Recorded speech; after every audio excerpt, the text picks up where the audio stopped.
People across the country are also raising concerns about the types of weapons police are using on the protesters in Ferguson. Several law enforcement agencies get surplus military equipment from the government. However, some say cities' uses of it have become excessive. News Channel 15's Aaron Rodgers talked to a local department that's gotten some of the surplus and a lawmaker who wants to limit the equipment given away. And she joins us now with more on the story. Representative Hank Johnson, a Democrat from Georgia, has been working on the Stop Militarizing Law Enforcement Act for quite some time. He says the events in Ferguson just highlight the need for this bill. But a local sheriff's department that's used the equipment says it's been a great help. This might look like streets from a war-torn country, but it's right in our backyard.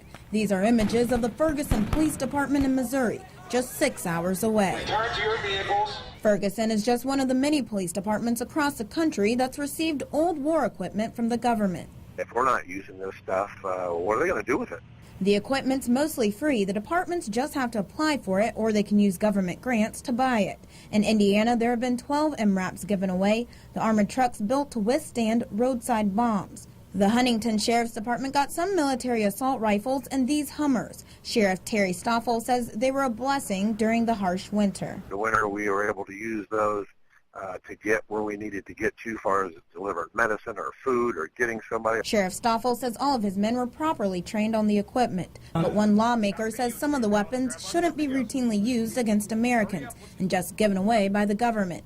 He says city streets should be a place for businesses and families, not tanks and M16s. Weapons with that are higher than 50 caliber, armored vehicles, armored drones, silencers, stun grenades. Representative Johnson says he doesn't have a problem with these departments buying the weapons on the open market in certain situations. The police departments are under the authority of the civilian who the people have voted on to represent them, and so they vote on whether or not to spend the public money. He says it's an issue of accountability, but smaller departments say they wouldn't have access to this equipment otherwise. Especially in the smaller communities where we can afford to buy a lot of this stuff.